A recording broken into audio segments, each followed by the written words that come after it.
Assalamualaikum warahmatullahi wabarakatuh. Salam sejahtera bagi kita semua. Sebelumnya perkenalkan nama saya Mutiara Kansa Fadila, mahasiswa semester 4 jurusan Teknologi Pangan dari Universitas Sultan Ageng Tirtayasa. Pada kesempatan kali ini, saya ingin menjelaskan sedikit apa yang telah saya ketahui mengenai analisis kadar abu dan mineral metode MOR.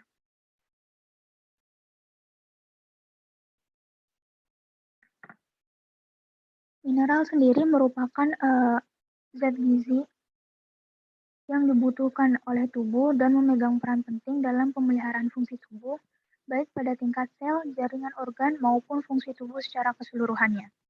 Berdasarkan kebutuhan mineral, Berdasarkan kebutuhannya, mineral digolongkan menjadi dua kelompok utama, yaitu mineral makro dan mineral mikro.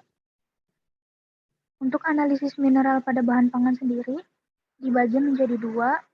Yang pertama, yaitu penentuan kadar mineral total menggunakan analisis kadar abu, dan yang kedua menentukan penentuan masing-masing komponen mineral biasanya menggunakan metode SSA atau spektroskopi serapan atom. Abu sendiri merupakan zat anorganik sisa hasil pembakaran pada suatu bahan pangan. Kandungan abu dan komposisinya tergantung pada jenis bahan pangan serta cara pengolahannya. Sebagian besar bahan pangan terdiri dari 96% bahan organik dan air, dan 4% sisanya merupakan bahan anorganik berupa mineral yang biasa disebut dengan abu. Kadar abu pada bahan pangan menunjukkan total mineral yang terkandung di dalamnya. Mineral sendiri dapat terbagi menjadi 4, yaitu garam organik, garam anorganik, senyawa kompleks, dan kandungan abu serta komposisinya. Contoh dari garam organik adalah garam-garam asam malat, oksalat, asetat, dan pektat. Untuk contoh dari garam anorganik sendiri, yaitu ada garam fosfat, karbonat, klorida, sulfat, dan nitrat.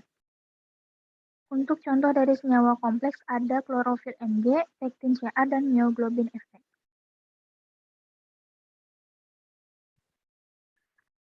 Kadar mineral pada bahan pangan aslinya sangat sulit untuk ditentukan, sehingga penentuan kadar mineral biasanya sering diwakili oleh penentuan sisa pembakaran garam mineral atau yang biasa disebut dengan analisis kadar pengabuan yang dibahas kali ini.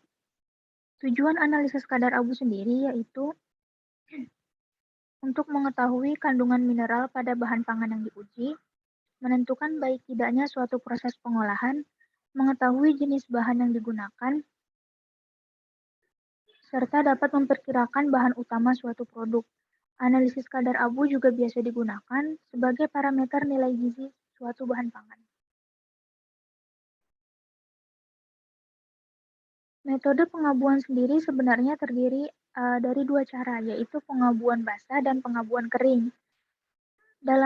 Namun dalam SNI 01/2891 tahun 1992, analisis kadar abu dilakukan berdasarkan prinsip penguraian zat organik menjadi air dan CO2, sehingga menyisakan bahan anorganik untuk dianalisisnya. Metode yang diterapkan pada SNI ini merupakan analisis kadar abu dengan metode pengabuan kering. Maka berdasarkan SNI, berikut cara menganalisis kadar abu. Yang pertama, sampel akan ditimbang 2 hingga 3 gram dan diletakkan di atas cawan porselen yang telah diketahui masanya. Sedangkan untuk sampel cair akan diuapkan di atas penangas air sampai sampel mengering. Setelah didapatkan sampelnya, kemudian sampel akan diarangkan di atas nyala pembakar, lalu diabukan ke dalam alat pengabuan, yaitu tanur listrik, pada suhu maksimum 550 derajat Celcius sampai pengabuan sempurna. Selama proses pengabuan di dalam tanur, sesekali pintu tanur harus dibuka sedikit agar oksigen dapat masuk. Setelah melewati proses di dalam tanur, sampel selanjutnya akan didinginkan di dalam desikator lalu ditimbang hingga mendapatkan massa tetapnya. Pengabuan kering ini dilakukan dengan mengandalkan panas yang tinggi serta adanya oksigen dalam menentukan komponen mineral. Metode pengabuan kering banyak dilakukan untuk analisis kadar abu, karena hanya cukup mendestruksi komponen organik dengan suhu tinggi di dalam tanur tanpa terjadinya nyala api sampai terbentuk abu berwarna putih keabu-abuan dan mencapai berat yang konstan. Oksigen yang terdapat Oksigen yang terdapat di dalam udara selama proses pengabuan di dalam tanur berperan sebagai oksidator. Oksidasi komponen organik dilakukan pada suhu 550 bahkan hingga 600 derajat Celcius. Residu yang tertinggal inilah yang kemudian akan ditimbang dan dicatat sebagai total abu dari suatu sampel. Kadar abu yang telah didapatkan total abu dari sampel yang didapatkan kemudian dimasukkan ke dalam rumus W1 dikurang W2 per W dikali 100%, di mana massa W1 sebagai massa sampel dan plus cawan yang sudah diabukan dikurang massa cawan kosong atau berat konstannya dibagi dengan massa sampel sebelum diabukan dikali 100%. Selain metode kering yang telah dibahas tadi, analisis kadar abu juga dapat dilakukan dengan metode basah, yaitu dengan penambahan oksidator kuat, seperti contohnya yaitu penambahan asam nitrat dan asam perklorat pada sampel yang akan diuji, untuk menghancurkan komponen organik pada sampel sehingga didapatkan komponen anorganiknya. Pengabuan dengan cara ini dilakukan untuk menentukan elemen-elemen mineral, karena cara ini dianggap lebih baik daripada metode kering. Pada metode kering, proses pengabuan akan terjadi lebih lama dibandingkan metode basah dan akan terjadi kehilangan mineral akibat suhu tinggi yang digunakan dalam proses pengeringan pengabuannya.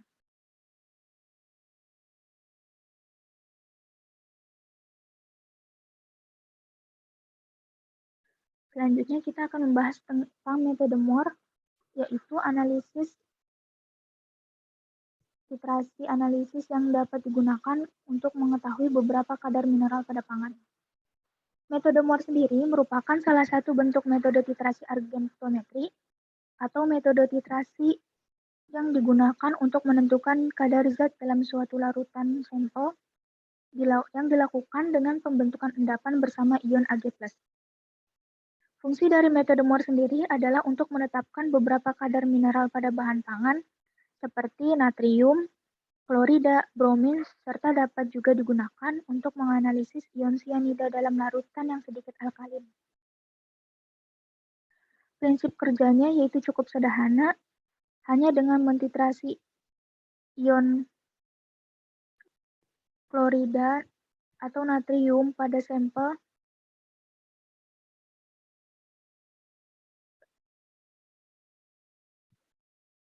dengan menggunakan larutan AgNO3 sebagai larutan bahan bakunya dan K2CrO4 sebagai indikatornya. Titrasi dengan metode Moore ini harus dilakukan dalam suasana netral atau dengan sedikit alkalis, yaitu pada pH 6,5 hingga 9,0.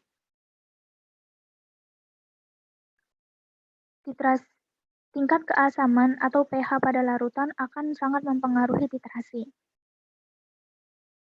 Jika terlalu asam, maka proton dari asam akan bereaksi dengan kalium kromat sebagai indikator pada titrasi kali ini dan akan membentuk asam kromat, sehingga indikator yang digunakan akan habis duluan sebelum bereaksi dan sebelum mampu mendeteksi titik akhir titrasinya. Sedangkan bila titrasi dilakukan pada suasana basah, maka perak nitrat atau larutan bahan baku yang digunakan akan bereaksi dengan OH- pada sampel dan membentuk AgOH yang akan membentuk endapan Ag2O sehingga akan mengganggu proses akhir titrasi nanti.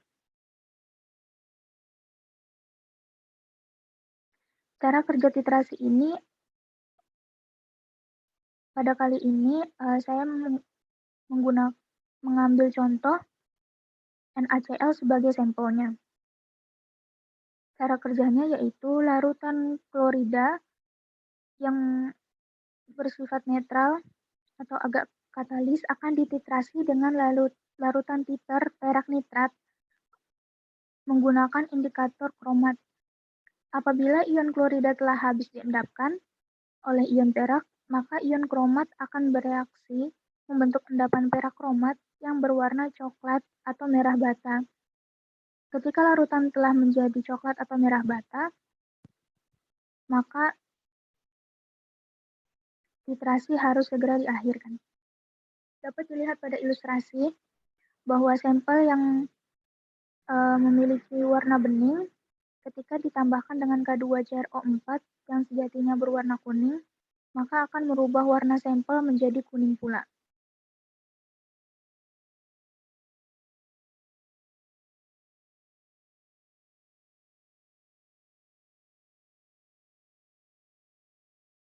Setelah ditambahkan dengan indikator K2CrO4, larutan sampel kemudian akan dititrasi dengan agen O3. Awalnya, agen O3 dan NaCl akan bereaksi dan membentuk endapan berwarna putih yang merupakan AgCl. Dapat dilihat bahwa ion Ag+ akan bereaksi dengan Cl- dari sampel membentuk 2 AgCl. Ketika ion Cl dari sampel telah habis, maka proses titrasi tetap dilanjutkan, namun ion Ag akan bereaksi dengan CrO4 2- dari indikator yang digunakan dan menghasilkan endapan berwarna merah kecoklatan, yaitu endapan Ag2CrO4. Endapan tersebut adalah endapan hasil reaksi antara larutan baku dengan indikator. Setelah semua ion Cl- dan indikator bereaksi, maka kelebihan dari titrasi ini akan mengubah seluruh sampel menjadi berwarna merah karena larutan agen O3 akan bereaksi dengan ion kromat membentuk endapan perak kromat.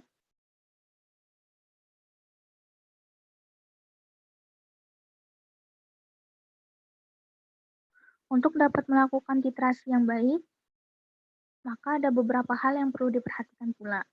Yang pertama yaitu yang pastinya adalah pH larutan, di mana pH larutan harus dalam suasana netral atau dalam suasana basa lemah, sekitar 6 hingga 8.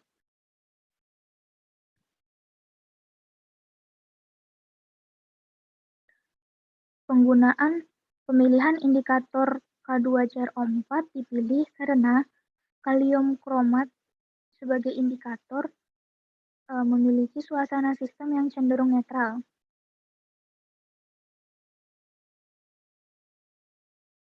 Sehingga mudah digunakan pada titrasi ini dan tidak menyebabkan reaksi yang tidak diinginkan. Beberapa kekurangan pada metode Mohr adalah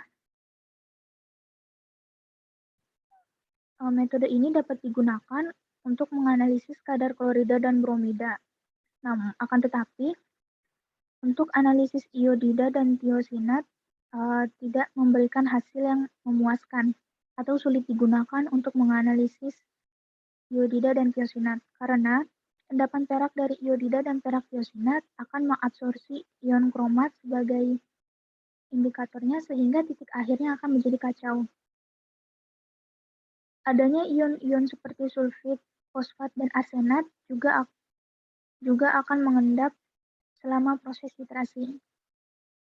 Titik akhir yang kurang sensitif, titik akhir analisis menjadi kurang sensitif apabila sampel yang digunakan merupakan larutan yang encer.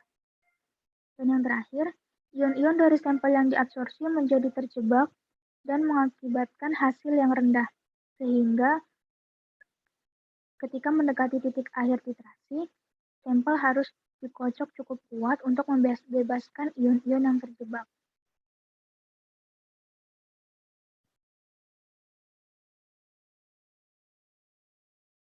Sekian presentasi dari saya. Kurang lebihnya mohon maaf. Wabillahi taufiq walhidayah. Wassalamualaikum warahmatullahi wabarakatuh.